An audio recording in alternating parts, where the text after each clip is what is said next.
अखिलेश की घेराबंदी में फंस गए इस बार राजा भैया, या राजा भैया की घेराबंदी में फंस गए अखिलेश यादव। अगर निकल गए तो राजा भैया की वाहवाह और फंस गए तो वर्चस्व पे सवाल।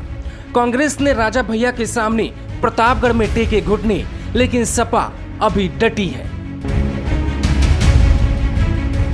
क्या अखिलेश का भरोसा प्रतापगढ़ में फिर टूटेगा? ये सवाल इसलिए जरूरी है क्योंकि जिस चेहरे की चमक के साथ राजा भैया अपने प्रत्याशी को जिला पंचायत अध्यक्ष बनाने का दावा बार बार कर रहे हैं, उससे साफ है कि दाल उतनी साफ प्रतापगढ़ में नहीं है जितनी दिखाई दे रही है। पहले 11 जिलों में समाजवादी पार्टी के उम्मीदवार अपना नामांकन तक नहीं कर पाए।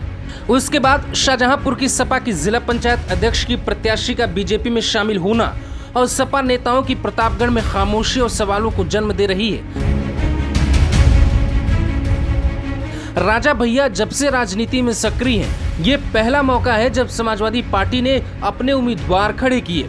लेकिन क्या प्रतापगढ़ में रहने वाले सपा के नेता राजा भैया के सामने टिक पाएंगे? अगर नहीं तो फिर तैयार रहें अखिलेश उनके साथ उनके अपने फिर से बेवफाई करेंगे।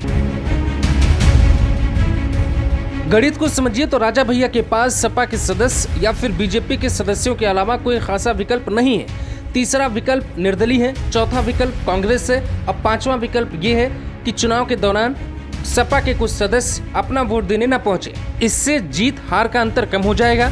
राजा भैया का दावा है कि उनके पास 45 सदस्य हैं, तो क्या सपा के साथ बीजेपी के कुछ सदस्य राजा भैया के साथ हाथ मिला चुके हैं? दिल की धड़कनें तेज होती जा रही है। कुंडा का राज कायम रहेगा या अखिलेश वो कारनामा प्रतापगढ़ में कर देंगे जो अब तक कोई नहीं कर पाया?